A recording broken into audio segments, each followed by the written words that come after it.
দেশ ও জাতির উন্নতির জন্য পৌঁছে যাক শিক্ষার আলো ঘরে ঘরে। তবুও এই আলোকে আলোকিত হওয়ার পথে বাধা অনেক। মেধাবী দুস্থ এবং গরিব ছাত্রছাত্রীদের শিক্ষাকে আত্মস্থ এবং আরো ভালো ফল করতে দরকার হয় ভালো এবং উপযুক্ত গৃহশিক্ষকের বা হোম টিউটরের। অথচ অর্থের অভাবে অনেকেই এই সুযোগ নিতে পারেন না। প্রয়োজন অপূর্ণ থেকে যায়। অর্থ প্রতিবন্ধকতার সৃষ্টি করে। এমপি শিক্ষা মিশনের প্রচেষ্টায় এই বাধা কাটিয়ে নেওয়ার উদ্যোগ। এমপি শিক্ষা মিশনের আওতায় শিক্ষার আলো সবার কাছে পৌঁছে দেওয়ার জন্য ফ্রি টিউশন ক্লাসের ব্যবস্থা করেছেন বারাসাত সংসদীয় ক্ষেত্রের সাংসদ কাকলি ঘোষ দস্তিদার। কাকলি ঘোষ দস্তিদারের বক্তব্য, আজ থেকে 50 বছর আগে শিক্ষাক্ষেত্রে যে সুযোগ তারা পাননি, সেই সুযোগ থেকে যেন বঞ্চিত না হয় বর্তমান প্রজন্মের ছাত্রছাত্রীরা।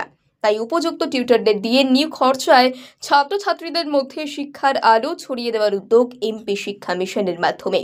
বারাসাতের বিদ্যাসাগর মঞ্চে হোম টিউটরদের পুরস্কৃত এবং উদ্বুদ্ধ করে কাকলি ঘোষ দস্তিদার দরজা খুলে দিলেন শিক্ষার আলো প্রবেশের, ছড়িয়ে দিলেন শিক্ষা এবং জ্ঞানের বার্তা, মেধা বিকাশের বার্তা। গত বছরে আমরা শুরু করেছিলাম এমপি স্কলারশিপ, অর্থাৎ যাদের সেমেস্টার ফিস দেওয়ার পারিবারিক অক্ষমতা কিন্তু তারা পড়াশোনায় ভালো, সেই সকল ছাত্রছাত্রীর সেমেস্টার ফিস আমি দিয়ে দিয়েছিলাম। এটা মেডিকেল কলেজের অধ্যক্ষ যে রয়েছে সেও জানে, মেডিকেল কলেজের ছাত্রছাত্রীদেরকেও দেওয়া হয়েছিল যারা 80% এন্ড অ্যাবভ নম্বর পেয়েছিল। আমাদের বিরুদ্ধে, আমার নেত্রীর বিরুদ্ধে, আমাদের মাননীয় মুখ্যমন্ত্রীর বিরুদ্ধে হাজার হাজার টাকা খরচা করে, কোটি কোটি টাকা খরচা করে কেন্দ্রের সরকার বদনাম করে, কিন্তু মানুষ জানে তিনি মানুষের জন্য কি করেন পশ্চিম বাংলায়, এবং রেলমন্ত্রী থাকাকালীন তিনি কি করেছেন। এটা যদিও আমাদের তৃণমূল ছাত্র পরিষদের কর্মসূচি, যখন পড়ানো হবে তখন সঠিকভাবে যারা শিক্ষক শিক্ষিকা রয়েছেন তারা সিলেবাসটা ফলো করে প্রতি রবিবার ক্লাস হবে।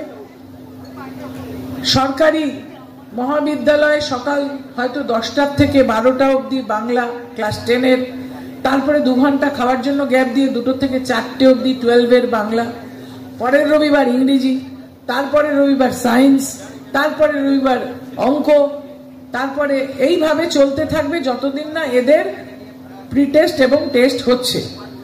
কেননা এই ধরনের যে শিক্ষকতা, এই ধরনের যে কোচিং, সবার কিন্তু বাড়িতে নিজে আলাদা করে শিক্ষক রেখে ক্ষমতা হয় না পড়াশোনা করার।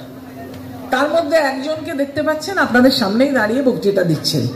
অর্থাৎ আমি যখন ডাক্তারিতে ঢুকেছিলাম বা ডাক্তারি পাশ করেছিলাম আজকে থেকে 50 বছর আগে, তখন কিন্তু একটা মিসোজিনিস্টিক সোসাইটি ছিল, মিসোজিনিস্টিক নারী বিদ্বেষী, এবং পরিবার থেকে তখন মেয়েদের পড়াবার খুব একটা চল ছিল না।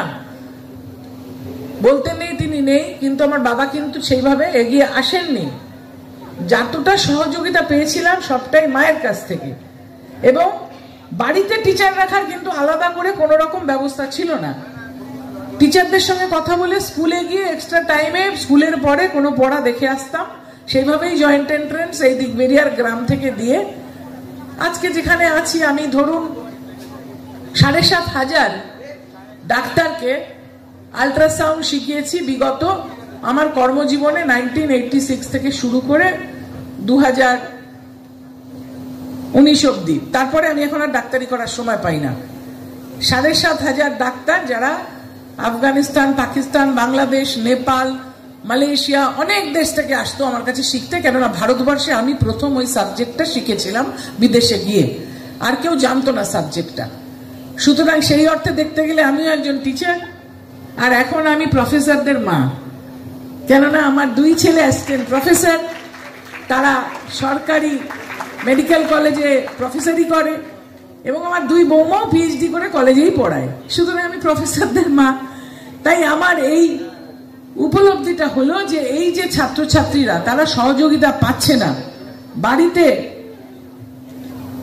সহযোগিতা বা শিক্ষকতা করার মতন সুবিধা নেই, তবু আপনাদের মাথায় রাখতে হবে যে আমাদের মাননীয় মুখ্যমন্ত্রী মমতা বন্দ্যোপাধ্যায় তিনি মুখ্যমন্ত্রী হওয়ার পরে হাজার হাজার নতুন ক্লাসরুম, ক্যাম্পাস, ইউনিভার্সিটি, স্কুল তৈরি করেছেন।